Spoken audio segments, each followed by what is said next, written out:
En el corazón de tres de las religiones más grandes del mundo se encuentra una idea que cambió para siempre a la humanidad: la existencia de un único Dios, un ser singular, omnipotente. Pero, ¿y si los propios textos sagrados que nos dieron este concepto contuvieran pistas de una historia muy diferente? ¿Y si, oculto a simple vista, se encontrara el eco de un tiempo en que Dios no estaba solo? Hoy investigamos la identidad perdida del Dios de la Biblia. El misterio comienza con dos nombres. En el texto hebreo original, a Dios se le llama Yahvé, un nombre personal y singular, pero en otros lugares, especialmente en el Génesis, se utiliza una palabra diferente, Elohim. Y aquí es donde el misterio se enciende. Elohim es una palabra gramaticalmente plural, significa literalmente dioses. Entonces, ¿por qué un libro estrictamente monoteísta usaría una palabra en plural para un Dios único? Esta no es una pregunta menor, es una grieta en la mismísima fundación de nuestra comprensión de la Biblia. Por ejemplo, en Génesis 1:26, el texto no dice haré al hombre a mi imagen, dice hagamos al hombre a nuestra imagen. Conforme a nuestra semejanza, el uso del plural es innegable. Hagamos, nuestra. ¿Con quién está hablando Dios? ¿A quién se refiere con nosotros? Durante siglos, los teólogos han ofrecido explicaciones. Algunos sugieren que es un plural de majestad, similar a cuando un rey dice nos hemos divertido. Otros proponen que Dios está hablando con su corte celestial, los ángeles. Pero ninguna de estas explicaciones encaja del todo, especialmente cuando examinamos otros pasajes. El Salmo 82 describe una escena aún más asombrosa y explícita. El versículo 1 dice, Dios está en la reunión de los dioses, en medio de los dioses. Él juzga. La palabra utilizada en ambas ocasiones para Dios y dioses es la misma, Elohim. Así que, literalmente, la frase dice, Elohim está en la reunión de los Elohim. En medio de los Elohim, él juzga. Es una escena inequívoca, un Dios presidiendo una asamblea de otros seres divinos, un consejo de dioses. Otro ejemplo se encuentra en el Deuteronomio, en los manuscritos del Mar Muerto, una de nuestras copias más antiguas de los textos bíblicos. Deuteronomio 32:8-9 dice algo sorprendente.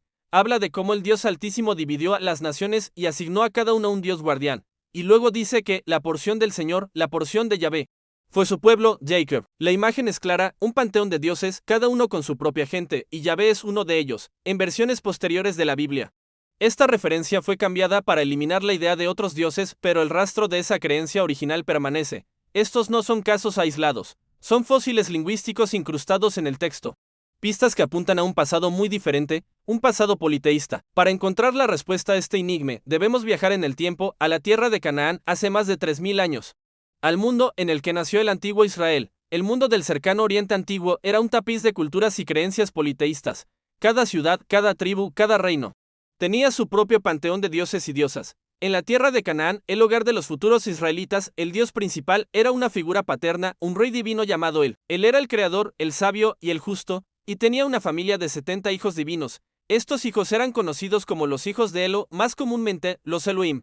La evidencia arqueológica, desde inscripciones hasta tablillas de arcilla descubiertas en lugares como Ugarit, en la actual Siria, nos muestra que los primeros israelitas no eran una excepción.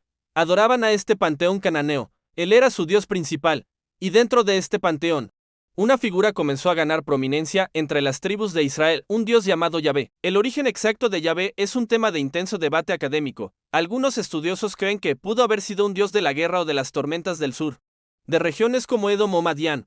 Su nombre podría significar el que sopla o el que causa que las cosas sean. Lo que parece claro es que, en sus inicios, Yahvé no era el único dios, sino uno de los muchos Elohim, los hijos de él. Entonces, ¿qué ocurrió? Ocurrió una de las revoluciones religiosas más importantes de la historia humana. A lo largo de varios siglos, el culto a Yahvé comenzó a absorber las características y el estatus de los otros dioses. Primero, Yahvé se fusionó con el Dios Padre, Él, en la Biblia. Vemos cómo los nombres El y Yahvé se usan indistintamente para referirse al mismo ser. Yahvé asumió el rol de creador, de rey y de juez que originalmente pertenecía a él. Yahvé se convirtió en él. Y los otros Elohim, los otros dioses, ¿qué pasó con ellos? No desaparecieron de la noche a la mañana. Fueron degradados. Su estatus divino fue rebajado. Los que antes eran dioses rivales o colegas de Yahvé se transformaron en seres subordinados, en mensajeros, en su corte celestial. Se convirtieron en lo que hoy conocemos como ángeles, demonios o simplemente falsos ídolos. El panteón divino fue desmantelado, y en su lugar se erigió un solo soberano, Yahvé. La palabra Elohim sobrevivió en el texto bíblico, pero su significado cambió. De ser el nombre de un grupo de dioses, se convirtió en un título para el único Dios, Yahvé. Sin embargo, su naturaleza plural, su gramática, permaneció congelada en el tiempo, como la huella de un dinosaurio en la piedra. Cada vez que leemos hagamos al hombre a nuestra imagen, o Dios está en la reunión de los dioses, Estamos escuchando el eco de un tiempo en que el cielo estaba mucho más poblado. El monoteísmo no fue una revelación súbita y perfecta, fue el resultado de un largo y, a menudo, conflictivo proceso de evolución teológica, de una lucha de poder en el cielo que finalmente ganó un solo Dios. Esta transformación del panteón cananeo al monoteísmo yavista no es solo una discusión académica para historiadores y teólogos, es una de las ideas más radicales y trascendentales de la historia del pensamiento humano. El concepto de un Dios único, que surgió de esta fusión y de esta lucha, se convirtió en la piedra angular no de una, sino de tres religiones mundiales: el judaísmo, el cristianismo y el islam. Más de la mitad de la población mundial actual adora a este Dios único. Piensa en el impacto. Esta idea ha dictado leyes, ha inspirado la creación de imperios y ha provocado su caída. Ha sido la causa de guerras devastadoras y el catalizador de actos de caridad inmensurables. Ha dado forma a nuestra moral, a nuestra ética, a nuestra comprensión del bien y del mal. La arquitectura de nuestra sociedad es las preguntas que nos hacemos sobre el propósito de la vida y nuestro lugar en el universo. Todo está profundamente influenciado por esta revolución que ocurrió hace milenios en una pequeña franja de tierra en el Medio Oriente. El misterio de Yahvé y Elohim nos obliga a hacer una pregunta. Fundamento, ¿conocemos realmente a Dios? ¿O solo conocemos la versión que ganó la batalla teológica? ¿Es la Biblia un libro que revela una verdad divina temporal? ¿O es también un artefacto arqueológico que documenta, en sus propias palabras, la increíble y turbulenta evolución de esa verdad? Quizás la respuesta es ambas cosas. Quizás la grandeza de estos textos no reside solo en las respuestas que ofrecen, sino también en las preguntas que preservan. Nos muestran que las ideas más poderosas no siempre nacen completamente formadas. Evolucionan, luchan, se adaptan y, a veces, conservan los vestigios de lo que fueron antes. La identidad de Dios, tal como se presenta en la Biblia, no es una declaración simple y monolítica. Es, en cambio, una historia compleja.